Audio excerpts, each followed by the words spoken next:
আসসালামু আলাইকুম। আপনাদের সবাইকে মিজান ভিউজ চ্যানেলে স্বাগতম। আশা করি আপনারা সবাই ভালো আছেন। আমাদের আজকের আলোচনার বিষয় রোজ গোল্ড বা গোলাপি সোনা কি, কিভাবে তৈরি হয়, কিভাবে চিনব রোজ গোল্ড। বর্তমানে বিশ্বব্যাপী রোমান্টিক এবং আধুনিক মেয়েদের ও মায়েদের কাছে রোজ গোল্ড বা গোলাপি সোনা খুবই জনপ্রিয়। এই সোনার গহনা সহজে উজ্জ্বলতা হারিয়ে ফেলে না, দীর্ঘ সময়ের জন্য এর দীপ্তি এবং সৌন্দর্য বজায় থাকে। যা হোক, স্বর্ণ ব্যবহারের কিছু ইতিহাস আগে আলোচনা করা যাক। মানুষের স্বর্ণ ব্যবহারের ইতিহাস ৭,০০০ বছরেরও বেশি পুরানো। ১৯৭০ সালে বুলগেরিয়ার এক কবরস্থানে কবর খনন করার সময় সেখানে সোনার একটি আংটি এবং নেকলেস পাওয়া যায়।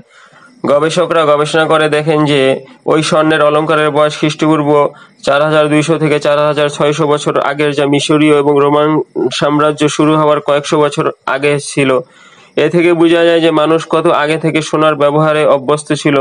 বর্তমান জামানায়ও সোনা কিনে রাখাকে উত্তম বিনিয়োগ মনে করা হয়, যার দাম দিন দিন বাড়তেই থাকে, যাকে ইংরেজিতে বলে হ্যাভেন অফ ইনভেস্টমেন্ট। এক সপ্তাহ আগেই চীনের ব্যাপারে একটা খবর এরকম ছিল যে চীনের তরুণদের মধ্যে সোনার তৈরি বিভিন্ন পণ্যের চাহিদা দিন দিন বেড়েই চলেছে।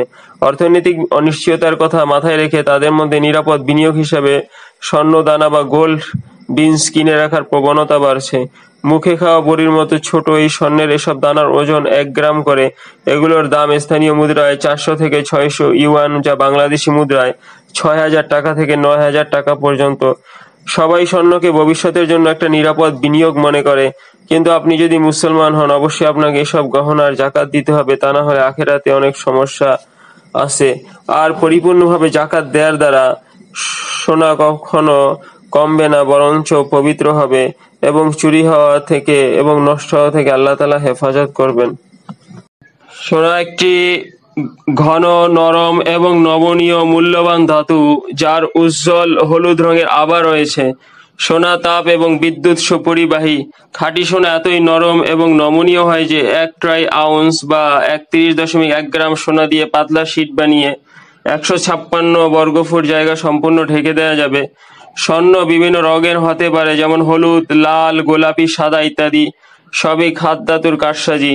সোনা রং এবং উজ্জ্বলতায় আকর্ষণীয়, তুলনামূলকভাবে বিশুদ্ধ আকারে প্রকৃতিতে পাওয়া যায়, কিন্তু খাদ যোগ করার পরে সোনার রং এবং বৈশিষ্ট্যের মধ্যে পরিবর্তন আসে।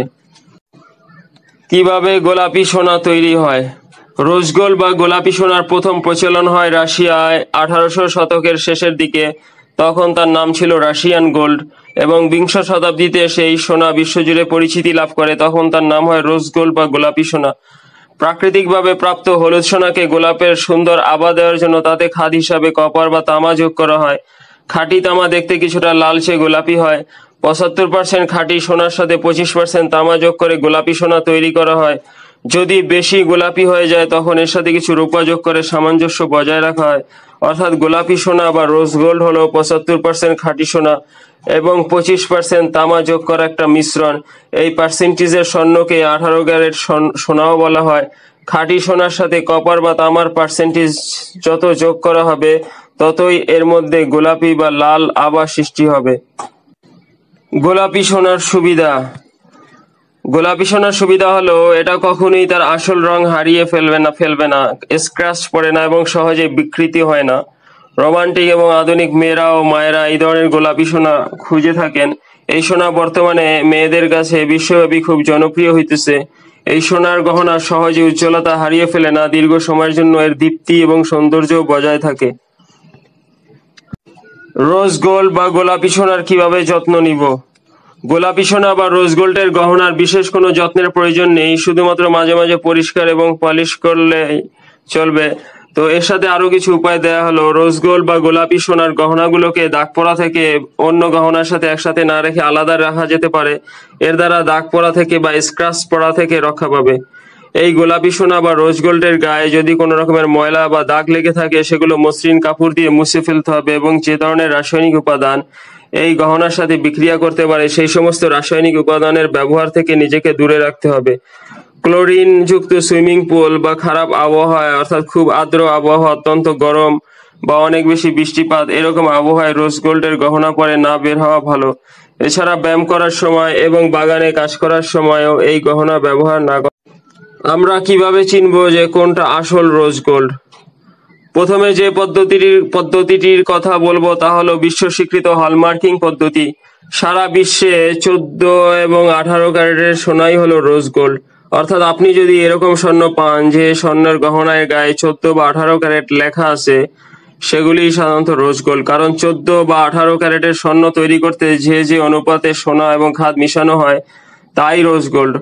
আমেরিকায় রোজ গোল্ড হিসাবে 14 ক্যারেটের স্বর্ণ ব্যবহার হয়, আর ইউরোপে 18 ক্যারেটের স্বর্ণকে রোজ গোল্ড বলে।